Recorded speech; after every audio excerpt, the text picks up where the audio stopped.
Shalom Uvracha. Nous continuons aujourd'hui la biographie de Rabbi Israël Baal Shem Tov. Nous en sommes donc aujourd'hui au 3e épisode. La dernière fois, nous avons parlé des terribles cataclysmes qui avaient précédé la naissance de Rabbi Israël Baal Shem Tov, les pogroms cosaques de 1648 qui avaient anéanti 90% de la communauté juive d'Ukraine. Les historiens aujourd'hui hésitent sur le chiffre des victimes. Le spectre va de 100 000 victimes à plus de 500 000. Nous n'avons pas de détails précis. Tout ce qu'on peut savoir exactement, c'est que, effectivement, 90% des communautés juives d'Ukraine furent massacrées lors de ces pogroms cosaques de 1648-1649.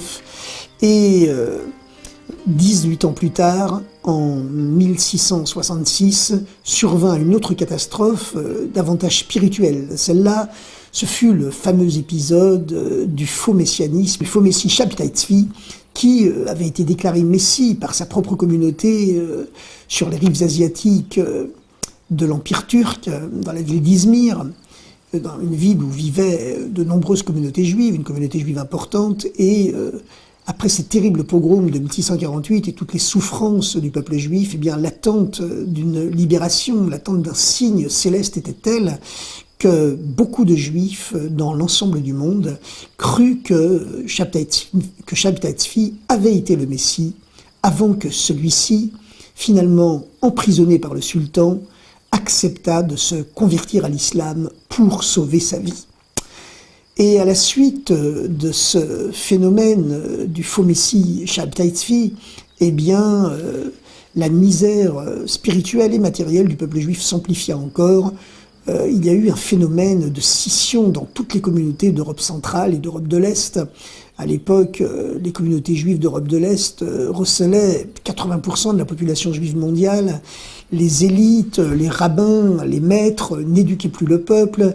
Une grande partie du peuple juif était devenue analphabète, ce qui n'avait jamais existé dans les générations précédentes. Et il fallait donc que Dieu réveille ce peuple juif qui était tombé dans une sorte de catalepsie, complètement désespéré, qui ne voyait plus de solution à ses problèmes. Et la tradition juive veut que lorsqu'un homme est évanoui, on murmure son nom hébraïque à l'oreille pour le réveiller. Dieu donc murmura à l'oreille du peuple juif son nom, le nom d'Israël, le nom du peuple d'Israël, et ce murmure de Dieu, ce fut la descente dans ce monde d'une âme, comme, dit-on, il ne s'en incarne que tous les 1000 ans. Ce fut la descente sur terre de l'âme de cet homme qui devait révolutionner toute l'histoire juive en créant le mouvement chassidique. Ce fut l'âme de Rabbi Israël Baal Shem Tov. Le Baal Shem Tov connut une vie particulièrement aventureuse. À vrai dire, la tradition raconte que le Baal Shem Tov lui-même était une vieille âme, une âme très ancienne. En effet, les enseignements de la Kabbale estiment que, à partir du midi du 6e millénaire, lorsque le peuple juif commence à préparer les temps messianiques, et déjà plusieurs siècles avant la venue du Messie, il n'y a plus de nouvelles âmes qui s'incarnent sur terre. Toutes les âmes qui s'incarnent dans les derniers siècles de l'histoire sont de vieilles âmes qui ont déjà vécu plusieurs vies et à qui une dernière chance est donnée afin de se purifier et surtout afin d'accomplir leur mission dans le monde, puisque les temps messianiques ne pourront venir que lorsque le peuple juif aura complètement purifié le monde entier à travers les périples de son exil. Eh bien, la tradition compte que Rabbi Israël Baal Shem Tov, sur ce plan, n'échappa pas à la règle. Il était lui-même la réincarnation d'un juste, d'un très grand tzaddik, qui avait vécu quelques siècles auparavant dans la ville sainte de Tzfat, la capitale des kabbalistes de Galilée, sur les traces du fameux Rabbi Yitzhak Luria, qui avait complètement révolutionné la science de la Kabbale, en apprenant les secrets de la Kabbale de la bouche du prophète Élie lui-même. Et à cette époque, vivait donc à Tzfat un juste qui était doté d'une modestie, d'une humilité complètement exceptionnelle. Personne ne se doutait de sa grandeur, car il faisait tout pour la cacher. Cette modestie, cette humilité complètement hors norme, eh bien, frappa le tribunal céleste qui décida de faire descendre sur terre le prophète Élie pour aller le mettre à l'épreuve. La tradition raconte que le prophète Élie tapa un jour à la porte de ce juste et lui demanda de lui raconter toutes les bonnes actions qu'il avait faites dans sa vie jusqu'à ce jour. Eh bien, ce juste donc de la ville de Tzfat, bien qu'il savait que cet homme en face de lui n'était autre que le prophète Élie, refusa de le lui dire en disant « J'ai toujours appris que les bonnes actions, eh bien, on doit les garder secrètes, elles ne regardent que Dieu et moi. Il est hors de question que je te raconte tout ce que j'ai fait dans ma vie. » Bien entendu, le prophète Élie, envoyé comme messager céleste pour mettre ce juste à l'épreuve, connaissait très bien toutes les bonnes actions que cet homme avait fait. Mais cet homme, dans sa simplicité, eh bien, continuait cette tradition d'humilité. Ce test victorieux, donc, pour vérifier véritablement la profondeur de l'humilité de cet homme, fit un grand effet dans le tribunal céleste. On décida de le récompenser. Mais quelle pouvait être sa récompense ? Eh bien, cette récompense devait être à la mesure de sa modestie extrême. Autant il avait été modeste, vivant toujours dans le secret, autant il allait devenir célèbre. Et il fut décidé que dans sa prochaine incarnation, il deviendrait le maître juif le plus célèbre de toute l'histoire juive moderne et contemporaine. Et c'est cette âme mystérieuse qui s'incarna une nouvelle fois, quelques dizaines ou quelques siècles plus tard, dans justement cette personnalité exceptionnelle qu'allait devenir Rabbi Israël Baal Shem Tov. Les parents du Baal Shem Tov étaient eux-mêmes des personnalités hors normes. Son père, Rabbi Eliezer, était lui-même un très grand maître qui avait connu une vie particulièrement aventureuse et même souvent tragique. Il avait fait partie de ces juifs qui avaient été vendus par les Cosaques aux musulmans de l'Empire turc.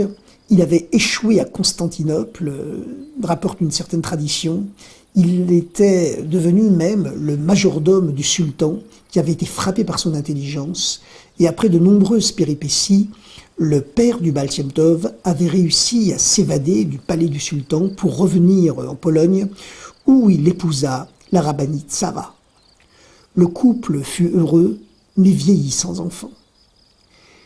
Pourtant, Rabbi Eliezer se caractérisait par un sens de l'hospitalité absolument extraordinaire, ce qui était exceptionnel à cette époque où les élites avaient tendance malheureusement à se couper complètement du peuple. Et cette faculté, ce don d'hospitalité, cette faculté de ne faire aucune différence entre les riches et les pauvres, d'être toujours ouvert à tout le monde, frappa une nouvelle fois les portes du tribunal céleste, qui décida de le mettre à l'épreuve. Le Satan lui-même s'avança en disant « Je vais mettre à l'épreuve ce Rabbi Eliezer, et vous verrez que, face à moi, il ne résistera pas. » Mais ce fut le prophète Élie, Eliyahu Hanavi, qui eut finalement gain de cause et qui fut chargé par le tribunal céleste de cette mission périlleuse, mettre Rabbi Eliezer à l'épreuve.